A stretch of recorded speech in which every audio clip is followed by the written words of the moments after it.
నమస్తే అండి. ధనుస్సు రాశి వారికి డిసెంబర్ మాస ఫలితాలు ఎలా ఉన్నాయో ఇప్పుడు చూద్దాం. సహజంగా ఈ ధనుస్సు రాశి వారికి గ్రహ సంచారంలో శని, శుక్రులు మాత్రమే బలవంతులుగా అన్నిటా తగు జాగ్రత్తలు, ప్రాధాన్యత వ్యవహరించుకోవాల్సిన అవసరం ఉంది. శారీరక, మానసిక ఇబ్బందులు అధిగమించవలసి రావచ్చు.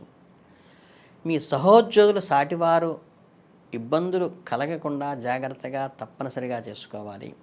క్రయ విక్రయాలకు దూరంగా ఉండడం మంచిది. ఈ ధనుస్సు రాశి వారికి డిసెంబర్ నెల మిశ్రమ ఫలితాలను ఇస్తుంది. ఒకవైపు ప్రతిష్ట పెరుగుతూ ఉంటుంది, విజయంలో కొత్త శిఖరాలను అధిరోహిస్తారు. మరోవైపు మీరు సంబంధాలను, ఆర్థిక పరిస్థితుల గురించి జాగ్రత్తగా ఉండాలి. ఈ నెలలో జీవితంలో వివిధ అంశాలపై ఎలాంటి ప్రభావం చూపిస్తుంది వారాల వారీగా ఇప్పుడు తెలుసుకుందాం. ఈ మొదటి వారం వచ్చేసి డిసెంబర్ మొదటి వారంలో మీకు చాలా అనుకూలంగా ఉంటుంది. మీ పేరు, ప్రతిష్ట నలుదిశలా వ్యాపిస్తుంది. మీరు ఏ పని చేసినా సరే మీకు విజయం లభిస్తుంది. మీకు ఏదైనా బహుమతి లేదా గౌరవం కూడా లభిస్తుంది. మీరు ఉద్యోగం చేస్తుంటే సీనియర్లతో అప్రిషియేషన్ లభిస్తుంది. ఈ వారం మీకు మీ సంబంధాల గురించి కూడా శ్రద్ధ వహించండి. మీ వైవాహిక జీవితంలో కొంత ఒత్తిడి ఉంటుంది. అలాగే ఏదో ఒక విషయంపై విభేదం తలెత్తే అవకాశం ఉంటుంది. అలాంటప్పుడు కొంచెం ప్రశాంతంగా ఉండి సమస్యలను మీ భాగస్వామితో విడమర్చి చెప్పే ప్రయత్నం చేయండి. మీ తల్లిదండ్రుల ఆశీర్వాదం కూడా తీసుకోండి. వారి సహకారము, మార్గదర్శనము మీకు ఎంతో ఉపయోగకరంగా ఉంటుంది ఈ వారం. ఇక రెండవ వారానికి వెళ్ళినట్లయితే ఈ డిసెంబర్ రెండవ వారంలో మీకు కొత్త ప్రయత్నాలు, కొత్త పెట్టుబడులకు అనుకూలమైంది. ఏదైనా నిర్ణయం తీసుకునే ముందు బాగా ఆలోచించండి. నిపుణుల సలహా తప్పకుండా తీసుకోండి. మీకు స్టాక్ మార్కెట్లో పెట్టుబడి పెడుతుంటే బాగా తెలిసిన వారు సలహా తీసుకుని 1-2 సార్లు బేరీజు వేసుకుని మాత్రమే పెట్టండి. మీరు భయపడాల్సిన పని అయితే లేదు, కానీ సమస్య రాకుండా చూసుకోవటం, సానుకూలంగా మలుచుకోవటం మీకు ప్రధానమైన ఉద్దేశం. భౌతికమైన సుఖాలైతే బాగా అందుతాయి. కొత్త కారు, ఇల్లు కొనుగోలు చేయటం కానీ, కొత్త ఫర్నిచర్ కొనుక్కోవటం కానీ వారం బాగా కలిసి వస్తుంది. మీ భావోద్వేగాలను నియంత్రించుకోవడానికి ప్రయత్నించండి. మీరు ఏదో ఒక విషయంపై కోపగించుకోవచ్చు, ఎవరైనా ఆకర్షితులు కూడా అవ్వచ్చు. అలాంటప్పుడు మిమ్మల్ని మీరు ప్రశాంతంగా ఒకసారి ఒక థర్డ్ పార్టీగా మిమ్మల్ని మీరు అబ్జర్వ్ చేసుకుని మిమ్మల్ని మీరు కంట్రోల్ చేసుకోవటం అవసరం. డిసెంబర్ 3వ వారంలో ఈ వారం మీకు చాలా మంచిది. మీ ప్రజాదరణ పెరుగుతుంది. సమాజంలో మీకు ప్రత్యేకమైన గుర్తింపు లభిస్తుంది. మీ ప్రత్యర్థులు కూడా మీ చేతిలో ఓడిపోతారు. మీ విజయాన్ని చూసి అసూయపడతారు. ఈ వారం మీ సానుకూల దృక్పథం మీకు చాలా ఉపయోగపడుతుంది.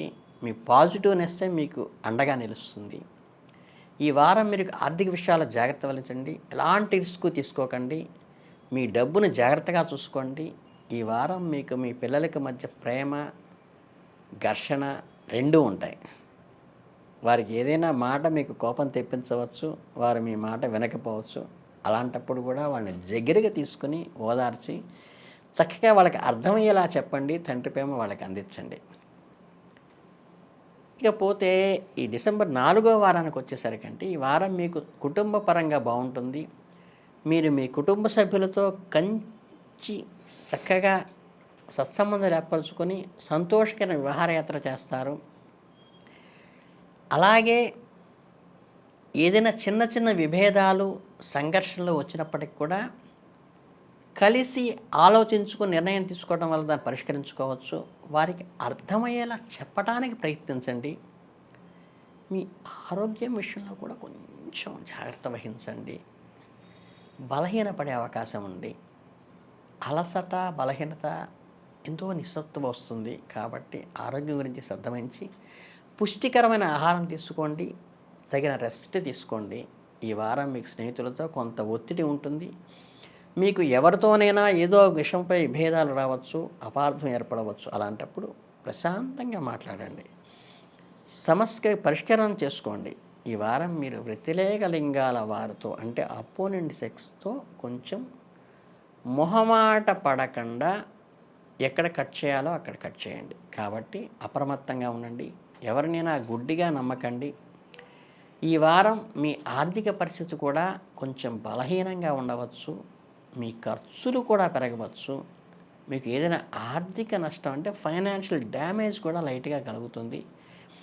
ఈ ఖర్చులను నియంత్రించుకోవడం ద్వారా డబ్బు ఆదా చేసిన విధంగా ఉపయోగపడుతుంది.